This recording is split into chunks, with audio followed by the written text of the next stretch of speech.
Hi everyone, how you doing? Okay, there's it's one way of keeping me quiet is to not allow me to unmute. That's a new functionality that I'm sure people will use more. Welcome. I'm sorry for a couple of little delays. We have had lots of people join us, which is amazing. So I'm not going to beat around the bush. This is a really exciting morning for us, and I'm absolutely thrilled and feel very, very privileged to introduce you to Helen, who's going to come on screen in a minute. Helen has worked a lot with Mencap in recent months and years, and is an absolute leading light in this area. She is an amazing author, has written a lot about self-managing teams and other structures and functions within the sector. She is a TED speaker and was an occupational therapist, so almost a fellow in arms. I was one of the physios and she was one of the OTs, or the blues and greens as we used to call them. She is the founder of Wellbeing Teams and a co-founder of the charity Community Circle. We are thrilled, but before we bring her on screen, I want to absolutely mark the most incredible event that happened this weekend, and that was when Helen was awarded her MBE in the Queen's Honours List. And I have to say, as I said to Helen this morning, it gives me faith in the process, and there's no one that's more deserving of that award. She has done an amazing amount, and I'm sure will continue to do so. So without further ado, I'm going to hand you over to Helen. Please type your questions on the right-hand side, and we'll come back to you at the end of the session. Welcome, Helen. Thank you, John. I am so pleased to be here and to share this amazing conference with you. So given that we're a little bit behind time, I'm going to go straight to sharing my screen. Tech support, can you help me share my screen, please? Sorry, I'm not able to do that just yet.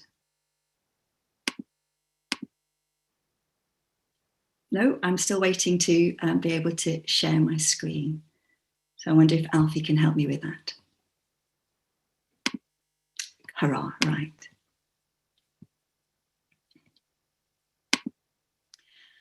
Okay, so my plan is to share with you in the next 40 to 45 minutes. It's like the inside story on what it's like to be part of a self-managed team. And I'm going to do that from the perspective of one of my first colleagues in Wellbeing Teams, who's called Becky. Now, this is Becky. When she joined us, she was 23. And the job that she was doing before she joined Wellbeing Teams is that she was a picker and a van driver in a big warehouse. And that was what she was doing. Now, she graduated from York University with a degree, but like many people who graduate from university, the first thing she had to do was pay off her debts. So she took the first job that she could get to start earning money. But then about a year after she graduated, she saw the advert for Wellbeing Teams and she came and joined us. So there's Becky again, and next to Becky is Jodie. And Jodie was a hairdresser before she joined Wellbeing Teams. And next to Jodie is Michelle, my colleague, the Wellbeing leader. So I'm going to tell my stories today through the perspective of Becky and Jodie and Michelle. So there are three areas that I want to share with you in the next 45 minutes, which is the essence, or one of the key parts about being part of a self-managed team is bringing your whole self to work, and we'll explore that. And then what's okay and what's not okay in a self-managing team, particularly around roles, meetings and development. And then finally, connection, how we support each other. So let's start here with bringing your whole self to work. And it's like this. For me, it's about love and connection. And one of the things that we needed to do really early on in Wellbeing Teams was rewrite what we thought about professional boundaries and what we thought about connections with each other. And we are a relationship-centered organization and spend a lot of time focusing on relationships, both with people we support and with each other. So when we think about bringing your whole self to work, we think about past, present, and future. So the very first thing Becky did when she joined us, and this was on the first half day of induction, was we invite people to do their work timeline. So as you can see, we're using Becky's Sunday name there, Rebecca. So we give people a personalised poster, and then we invite them to draw out what they did right from when they left school, both volunteering work, Saturday jobs, right up to where they are now, and their aspirations for the future. And then we ask people to talk more about their skills, their interests, and what's worked for them and not worked in their previous roles. And in a few minutes, I'll talk about why that's important. And then, so people do that for about 20 minutes, and then they share that with each other. So here's Becky sharing her work timeline with her colleagues. And you learn so much about each other from doing that. And it really is a great way to begin this connection that we're trying to build. Because most people spend more time with their colleagues than they do with their partners. So how we get on with each other together is a really, really key part of well-being at work. So the other thing that we do, so that was bringing your whole self to work past your work history. And then to focus on the present, we invite people to develop a one-page profile, but this actually starts in recruitment.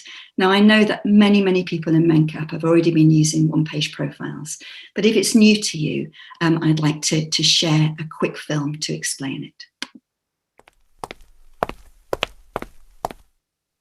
A one-page profile is a simple summary of what matters to you. It's a way for your colleagues to know what matters to you and how to support you to be at your best. Whether you work in health, social care, or are a volunteer, one-page profiles ensure that everyone is seen as an individual, helping people to feel valued and building mutual respect. They help teams know the best ways to work together and support each other. Every one-page profile has 3 sections: what people appreciate about you, what matters to you, and how to support you. But you only need to share things that you're comfortable with other people knowing. One-page profiles are part of how we're putting what matters to each other, people, patients, and colleagues, at the heart of health and social care. So when people join wellbeing teams, we don't ask them to send a CV. We ask them to start with a one-page profile, and they bring that to the recruitment process with us. Now, this is also what matters to you, or bringing your whole self to work future. And rather than just thinking about where I want my career to be in 5 years' time, or 3 years' time, or 1 year's time, when we think about futures, we think about what experiences do you want to have? How do you want to grow and develop as a person? And how do you want to contribute? And we call this our focus document. So my focus over the next 6 months when I did this was going on a yoga holiday, or even doing teacher training as a yoga teacher. My daughter's a yoga teacher, and I was lucky enough last year I did this in January last year, and in last November I went to Goa with my daughter to do a yoga holiday. I would love to spend a month in Australia or in the US working, and that looks like it's unlikely for a very, very long time. I've started podcasting now, and I wanted to see how we could take wellbeing teams beyond home care. So when we bring our whole self to work thinking about our future, it's not just our future career, but how we want to grow and develop as individuals and what we want to experience as well. And all those link back to our personal values. So that's a bit about bringing your whole self to work, past, present, and future, with one-page profiles, work histories, and future focus.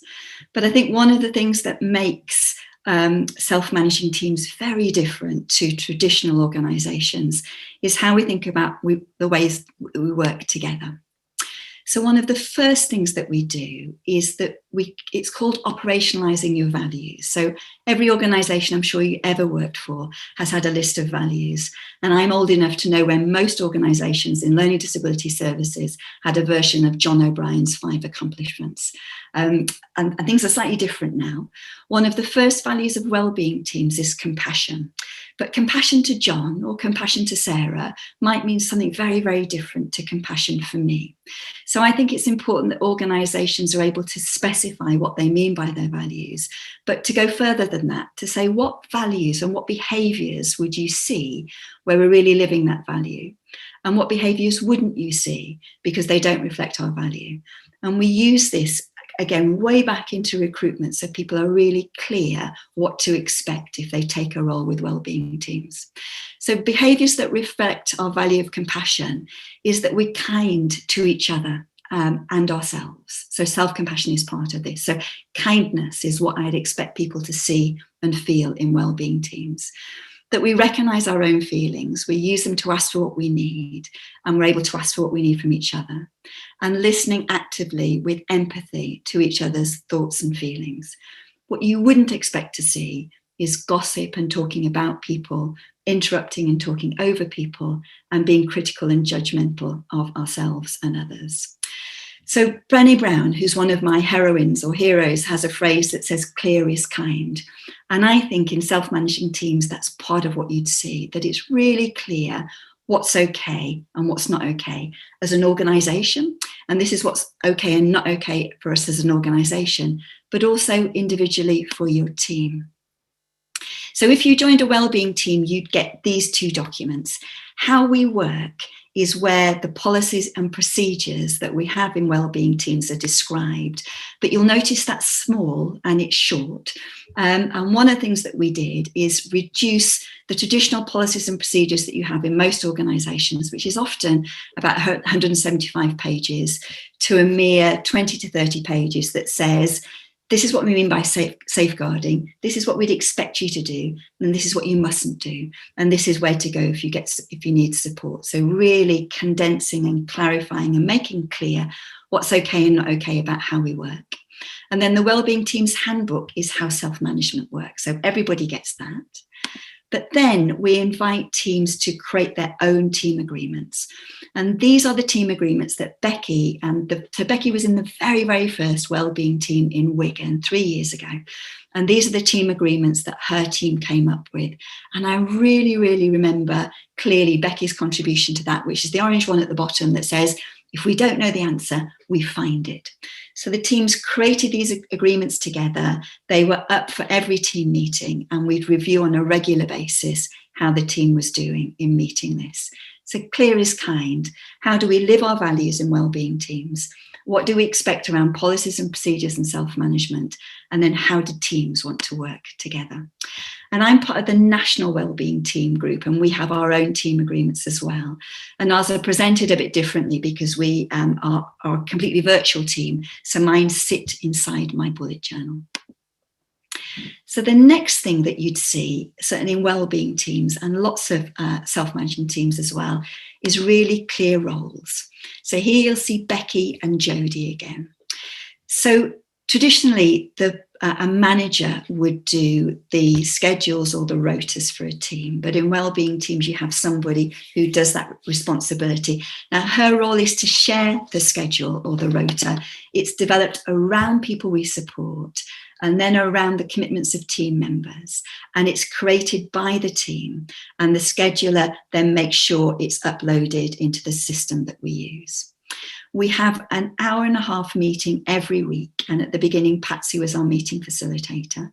Shirley was our recorder of the team meetings and also helping record the information that we needed for CQC. Becky chose the role of recruitment coordinator, and Jodie took the role of storyteller. And storytellers are about sharing on Facebook and other social media what it's like to be part of a wellbeing team and supporting people we serve to share their stories on social media as well. So what we're typically done by a communications department in a big organisation, we bring right down to the level of wellbeing workers and take that responsibility ourselves. Everybody shares the role of being a wellbeing worker. So all the colleagues that I've just shared with you, their role is to be a wellbeing worker, but they choose another role as well that's based on either their strengths and gifts or how they want to grow and develop as a person. And those are Becky's feet. And wellbeing teams served people in Wigan under home care contract. And as I said before, we really focused a lot on relationships and relationship-centric support. At the end of this 30-minute visit, it was chilly in Wigan, a bit like it is today. And Becky and the person she was supporting would snuggle up under the blanket, have a cup of tea together for the last 5 minutes of a video, and catch up and have a natter. Now, lots of organisations would see that as poor practice. They would see that as breaking professional boundaries. We thought it was wonderful. And you'll also see underneath that, says 92 likes, 11 comments, and 2,673 views. That's because Becky, as the storyteller, shared this on our social media, on our Facebook page. Now, of course, that was done with full permissions of the people involved. But we spend a lot of time communicating on Slack, which is a bit like Microsoft Teams. We have a channel that's called Moments. And when wellbeing teams had made somebody's day or created a magical moment or something that really made their day, they would post the photo on that channel. And the storytellers would then ask whether they could have permission to share it on social media. And of course, we made sure we had permission from the person. And that's how the storytellers would work. So everybody was a wellbeing worker, and Becky's first role was on recruitment. And that means that as a recruitment coordinator, she was part of recruiting new team members. And when we do recruitment, we have a team of people who do that. So that would be the wellbeing worker, and initially that was me. It would be a co-production partner, somebody who uses our services, and it would be Becky, the recruitment coordinator in the team. If you applied to work with wellbeing teams, you would come to a recruitment event like this. You would, in your recruitment pack, see my one-page profile, see the co-production partner's one-page profile, and see Becky's one-page profile, and you'd be invited to share your one-page profile as well. The only interviewing that happens are interviewing me, but let me show you what this is like in practice.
When we first did that recruitment process, the questions at the end, when they interview me, is we asked people on tables of 4 and 5 to come up with the questions that they really want to ask. And the first time we ever did that, one of the questions was, and I don't know what kind of interviews this person had been to, if you were a biscuit, Helen, what kind of biscuit would you be? And I went, ginger nut, of course. So we get asked very, very strange and interesting questions. And I'm sure your questions of me later on will be just as interesting. So that was the first role that Becky took. And we tend to rotate roles every 6 months where people want to change roles. And the next role that Becky took was as the community link worker, which is a bit like social prescribing, which is common in some places. And what Becky was doing then is helping people to reintroduce people to things that mattered to them, or things that they wanted to try. And here she is doing that with Keith.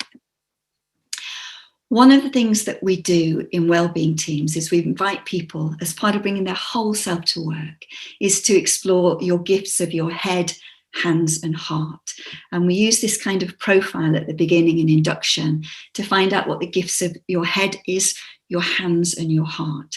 So the gifts of your head are, if you're going to be on mastermind, what would your specialist subject be? The gifts of the hands are, what are you able to do that you could show people how to do, whether that's cooking, baking, gardening, woodwork, calligraphy, whatever. And the gifts of the heart are what matters to you so much that you campaign about it, that it really upsets you if you see it's not happening, and what would you march for? So we have those kinds of conversations, and then we look at how we can put them into practice with ourselves and the people we support. So one of the early things that we did here was finding out that lots of people we support, because we have the similar process with the people we support, we ask them what good days in the community look like, what good days at home look like, and what a good life would look like. And we found that lots of the people we support wanted to knit, but didn't think there was a purpose to knitting anymore, and didn't know other people who wanted to knit. So our first group that we set up was called Knit and Natter. And Becky's mum was also part of a Knit and Natter group. So Becky helped us get that started, and here Becky is. We did it in an ordinary community cafe.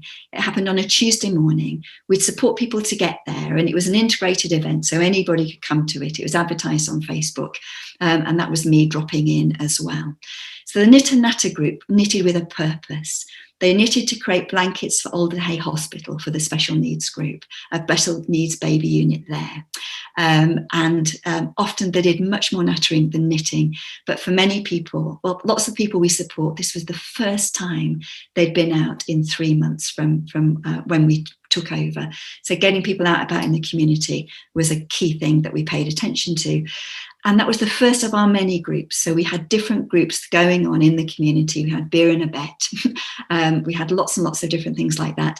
And we'd match the talents and strengths of wellbeing workers to the groups that individuals we supported wanted to do.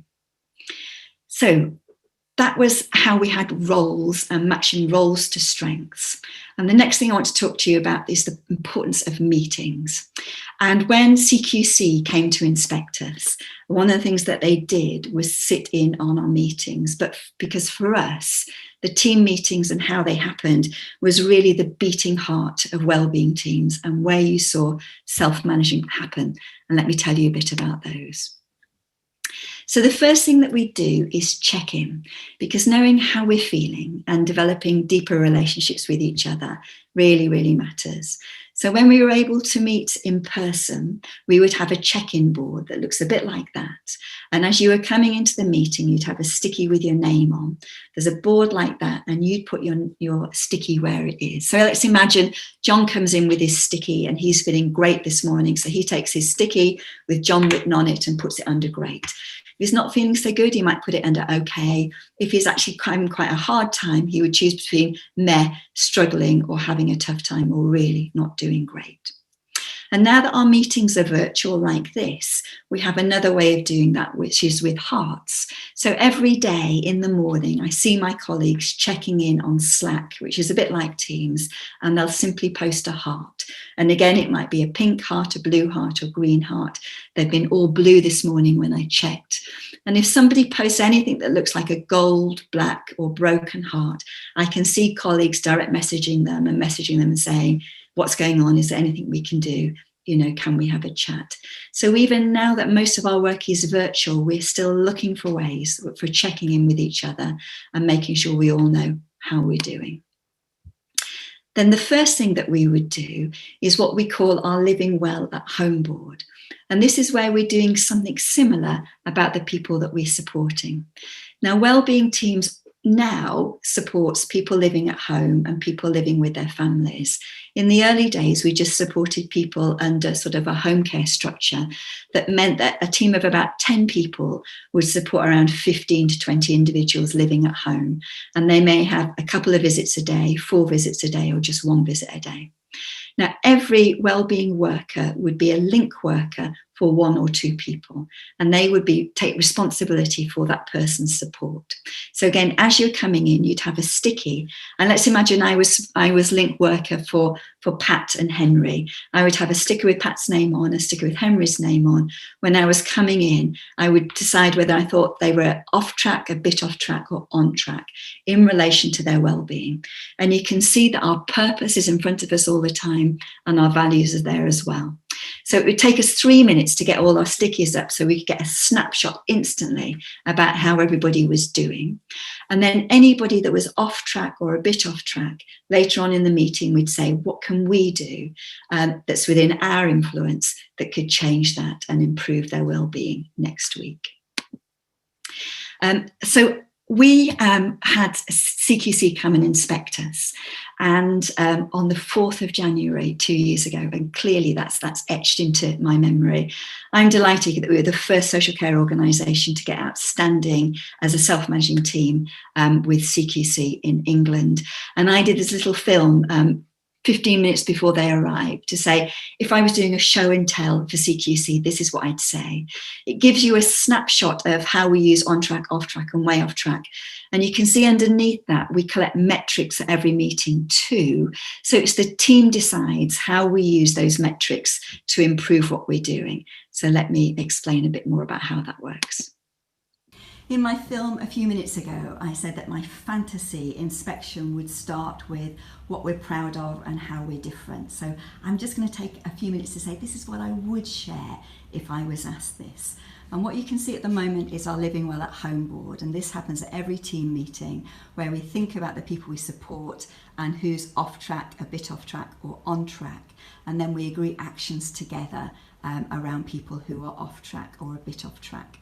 And then underneath that, this is our metric board where we look at compliments, instance concerns, safeguarding or CQC notifications, complaints, medication recording errors, administration errors, our monthly check-in conversation, that's like our mini review, our 3-month reviews, 6-month reviews, how many team members have been signed off in the care certificate over the last week, and team members with level 2 in medication. And that goes up to 12 because at the end of 12 weeks we do a report on what we've learnt and what we've tried. Here's our banner on the 10 promises that we make to our team, and over here you can see the mini profiles of some of our team members, and they are clustered together in the teams. And these profiles go to the people we support so they know about the individuals who are part of their team. These are the team agreements. These were developed by the team right back in induction. And this is our summary of the process, how wellbeing teams work. Our purpose and our values are up all the time. And here's my kind of show and tell table. So we have life story books that we do with individuals that we're supporting, and those are written together with the wellbeing work. There you go, completed with my wellbeing team. How we work is the small handbook that each team member has, which is the summary of policies and procedures and how that works. These are things that we share with families and individuals about different ways that we can stay in touch via postcards, through touch note, and creating things like closed Facebook groups. Here's our wellbeing team's handbook for team members, and these are individually created for people, and people have an appreciation book as well. And then this is the one that is for the individuals we support, and again these are personally created. That was an anonymous one, in case you're wondering. We look at the gifts of the head, heart and the hands, so that we're thinking about how we can use our capacities both as team members and people we support. We ask people to think with us about how we can work together to have more good days and the kind of things that people might want to do out and about in the community. We also look at things that people might want to do at the home. And some of the things we've been doing are knit and natter groups. We have a men's lunch group. That's a set of think cards that we can share with people to think about advanced care planning at end of life. Our recruitment pack as well. Becky is our community circle connector and does a fantastic job, and she's doing a monthly newsletter. So this is talking about knit and natter, how we did pebble painting. Felix the cat, he's our robot cat, and you'll see there somebody, Keith's enjoyment of Felix the cat. Our daffodil mission, we've been looking at indoor and outdoor gardening, celebrating birthdays, people getting started with their life story book that I've just shown you, focusing on indoor gardening at the moment, and the launch of Men's Club. These are our pamper packs, so each team member has a pamper pack with nail varnish in and other things to do mini pamper sessions for people. Even if people have only got 3 minutes, we think you could still do somebody's nails that way. And our book of that we're looking at the moment in our book club is Fish, which is making people's day. One of the things I'm particularly proud of is this graphic here, developed by Sky, Nesta, Think Local, Act Personal, and to have wellbeing teams there as different ways that people can be supported in the community. And this might even get in the green paper when that comes out. And finally, awards and thank yous, our Skills for Care accolades, our Public Service Awards, being a New Radical, and the Langham Buisson Awards too. So we're really, really lucky that Making Space have given us the use of this hub. But exactly the same thing happens in Oxfordshire, and our team's there, or they meet in a community venue, but have their wellbeing, living well at home board and their metrics board on the wall. So this is what I would share with CQC if they're asking me to tell them about some of the things that we're proud of. I think being part of a CQC inspection was one of the scary things that I've done. And I've got 3 teenage daughters, but it was still, I remember my palms sweating doing that film, and it was about 15 minutes before they arrived. And I was so delighted when we got outstanding. I almost got myself an outstanding tattoo. I was that over the moon about it, but didn't, fortunately. Right, so let's move on. In my film a few minutes ago, I said, let's go to next. Good. Okay. This for me is one of the biggest differences between how we've been trying to work in wellbeing teams and how organisations often work. And the question that I ask people is, if you went to the pub regularly and there was somebody in your group, say after work, you used to go to the pub on a Friday afternoon, for example, and there was somebody that has newly joined the organisation and they never quite managed to buy it around. Or if you share an office with a group of people and there's one person in the team who never does their share of the washing up. I think it's these kinds of things that cause lots and lots of discord within teams, because it's often really hard to have a conversation with people about it. And what usually happens is people moan about the person behind their back. So often when I'm talking to groups, I would ask them to vote on how many people would actually say something directly to the person, how many people would just ignore it, and how many people would have a little moan behind the person's back. And the little moan usually gets the most votes. But in wellbeing teams, we expect something else. So if Jodie and Becky, so Jodie and Becky are buddies together, and that means that they have a session together once a month where they're supporting each other around areas that they're trying to develop, around their future focus, around their wellbeing. But if Becky was moaning to Jodie to say, oh, I'm really fed up with somebody about something that's the equivalent of not buying their round or not washing up, we've got 3 expectations of Jodie. So as the listener to that, we expect Jodie to say, to be empathetic, first of all, to Becky, but then to say, you know, Becky, we've got really clear agreements about how we manage situations like this. Can I support you to think through how you're going to have that conversation directly with the person? Or shall I come with you and we can both have that conversation with the person? Or can I support you to raise it at a team meeting? Because actually we have a 0 tolerance on people talking behind people's backs, as you saw in How to Live Our Values. And we would hold Jodie as responsible as Becky, as her buddy, for not allowing that to happen and for offering solutions to Becky. And then the other thing is, if Michelle, who's the wellbeing leader, spotted something like lots of cups in the sink, if that was the issue, Michelle's responsibility would be to raise with the team and say, I'm seeing lots of cups in the sink. How do you want to address this? So again, bringing that to the team's attention. So that's because our team meetings are really different. And what we expect in team meetings is for people to raise and address tensions. And a tension is the gap between what's happening now and how we could be even better, or what's getting in the way of you doing your best work. And we expect everybody in team meetings to be raising tensions, because we expect everybody to be able to spot how we can do things better. And we want people to share the things that are stopping them doing their best work before, hopefully, they become really big issues. And the other thing is, Michelle's role there as the wellbeing leader is not to make decisions. It's to create an environment that supports the team to make decisions, to give advice only if asked, but to support and coach the teams around self-management. So in self-managing teams, or certainly in wellbeing teams, instead of supervision, where the manager gives you feedback, or you have conversations about your sickness record or training, or however that works for you, we have something called confirmation practices. And this is what confirmation practice looks like. It's a set of 8 statements which are taken from your role description, which threads right back to your recruitment and induction. And for each statement, we then link it to our values. So again, we're connecting back into our values. So Becky and Jodie would do this individually for 5 minutes in a team meeting, and then they'd share their scores with each other and why they gave themselves that score. So Becky might say, so the statement is, I'm confident that I always provide compassionate, person-centered, safe care. Becky say, I'm only going to give myself a 2 this week because actually I came a bit close to a medication administration error. I spotted it just before it happened, but it did wobble me a bit. So I'm only giving myself a 2. That's why I've given myself that score. And what I'm going to do about it is I'm going to go and revisit that part of the handbook. And Becky, this is how I'd like you to support me. So people give themselves scores individually.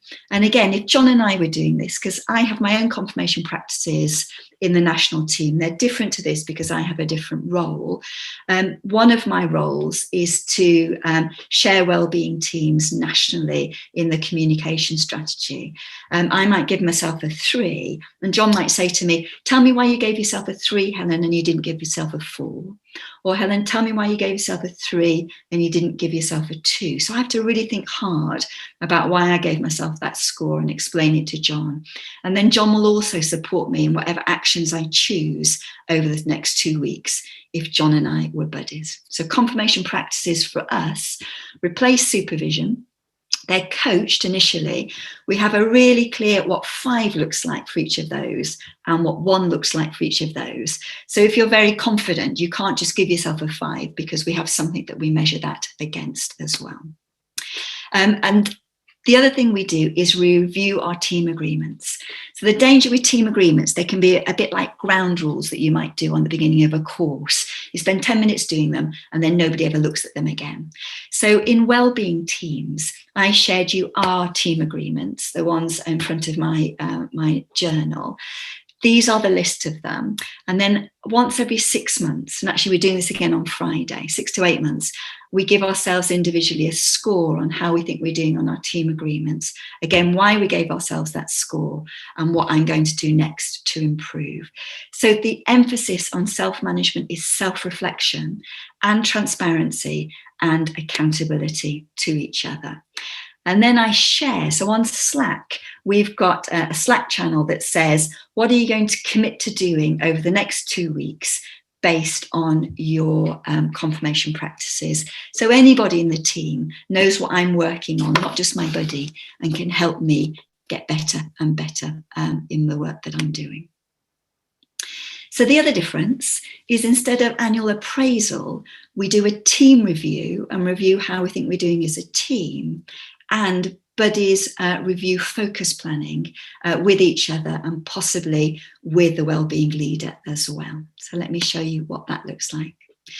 So every 6 months, instead of the team meeting, we would spend an hour and a half doing person-centered team review, where we'd have and we can do this virtually, but this is when we were together and could meet together face to face. We'd look at our values, we'd look at our team agreements, we'd say, what do we think is working and not working about the way that we are together as a team? How do we think we're delivering our team agreements? What do we think we want to pay attention to next? And then the team would come up with their next 6 month objectives and they'd review their team agreements. So I'm close to the end now. We've looked at what's okay and not okay. We've looked at bringing your whole self to work. And now quickly, connection and how we support each other. So everybody has an appreciation book that they start with an induction and we write on each other's. And whenever we get a compliment from somebody we support or a family or a team member, that gets written in the book. We give people love notes and we write these to each other and to people we support and other colleagues as well. And this was one that Jodie wrote for Becky, and I know about it because she posted it on Facebook too. So we try and create a culture of appreciation. We have wellbeing action plans that focus on these, the 5 ways to wellbeing, and buddies commit to how they're going to support each other and create wellbeing pledges together. So here are some of the wellbeing pledges that come from the teams in Thurrock, and how people are directly working on their own wellbeing, but most importantly, how buddies are supporting each other to do that. And then in summary, I think if somebody said to me, what's the difference between a traditional team and self-managing teams? And it's this: we move from the boss holding people accountable to us holding each other accountable and having structures and processes in place that support responsibility, bringing your whole self to work and connections to each other. Thank you for listening.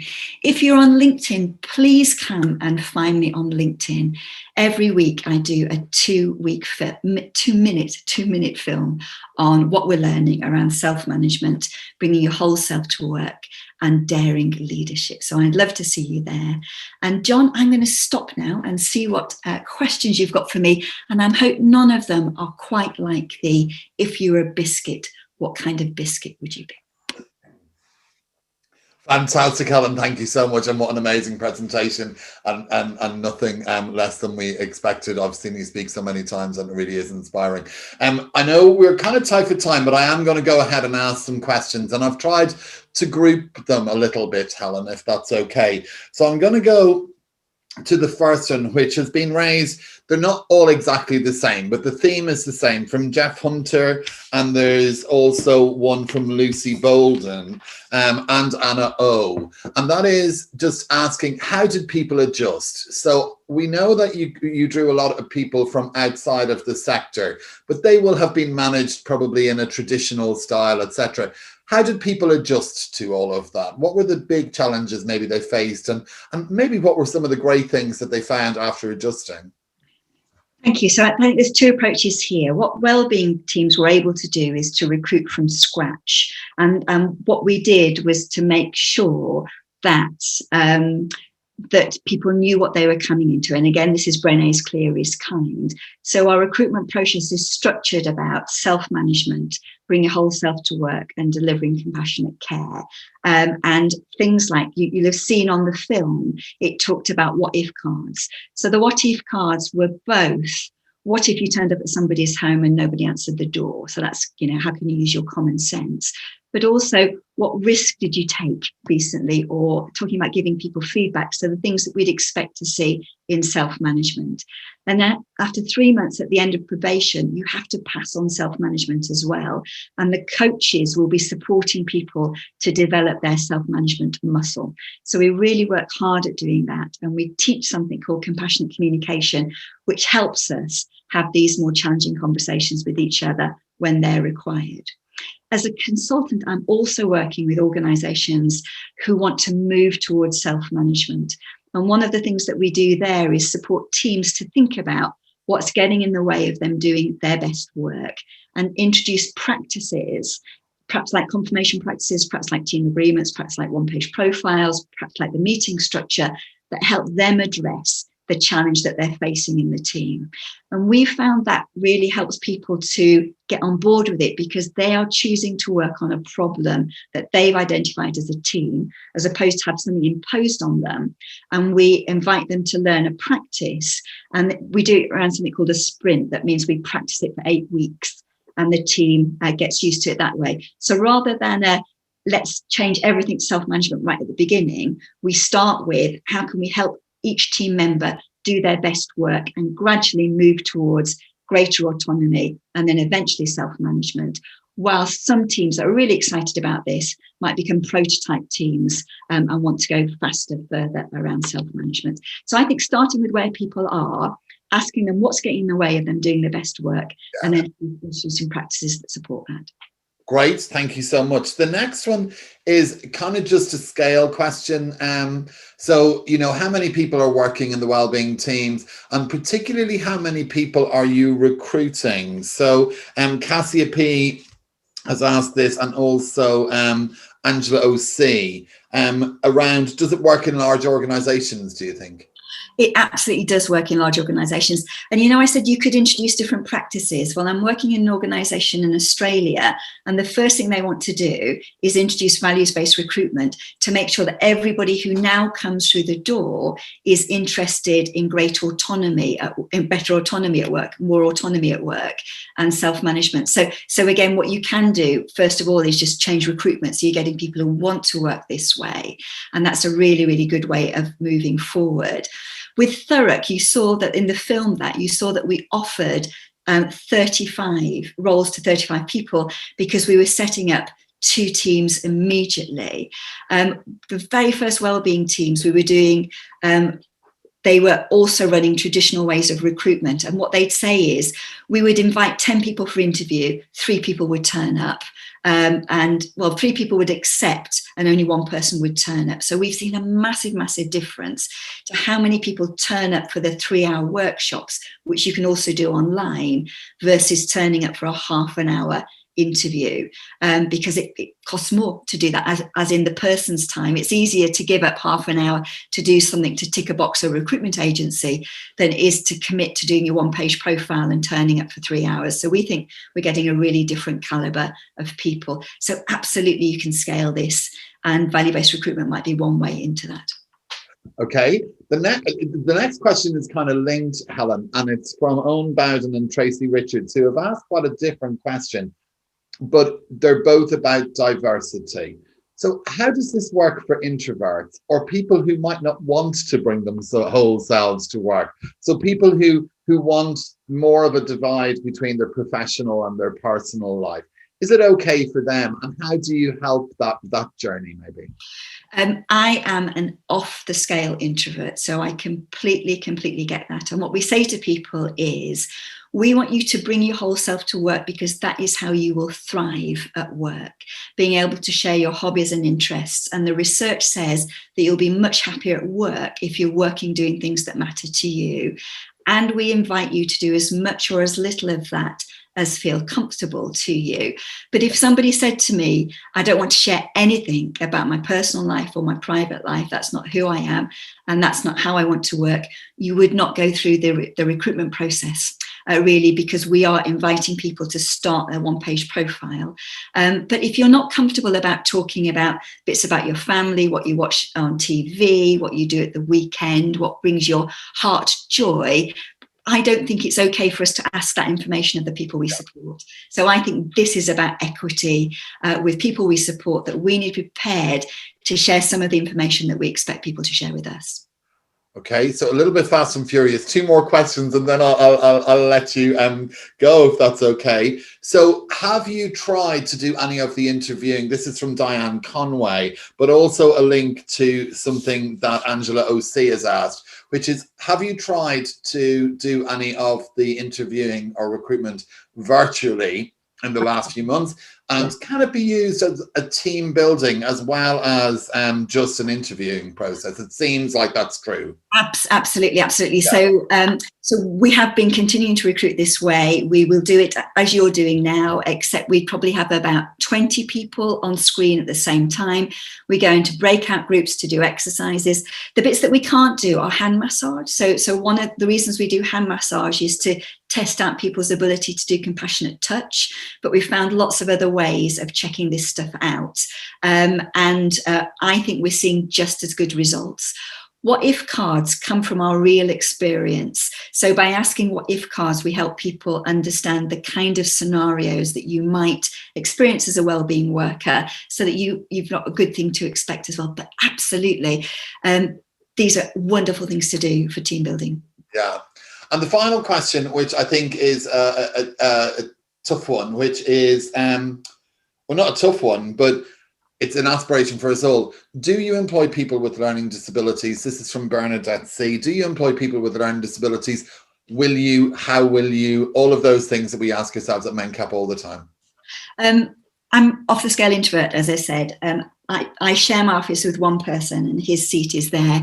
And he has a personal budget and has autism, and shares an office with me. So I have personal experience of working directly with a disabled colleague, and that's exactly how I'd expect organisations like yourself and like ourselves who believe that inclusion is the way forward. Fantastic. Well, I'm going to leave you with a quote that came up on the chat, and I would say to you, if you do get a chance to read some of the chat, not just for all the congratulations on your MBE, but all of the amazing comments, and people are very clearly aware of the work that you're doing, Helen, and people are using a lot of it. But there was a lovely quote from Paul Long, who said, from St. Francis of Assisi, who said, people who work with their head and their heart and their hands are true artists. And you clearly are. Thank you so much for an amazing session, Helen, and I hope you have an amazing day. Thank you. Can I say one thing before I go? Is Mencap is the leading organisation, in the UK serving people with learning disabilities, and delighted to see some of the changes that you're exploring. And I keep saying this too, when I was lucky enough to meet up with the trustees last year, the world is looking at you to see how you take this leadership forward. And I'm delighted to watch what happens next. Thank you for inviting me to be part of it today. Thanks, Helen.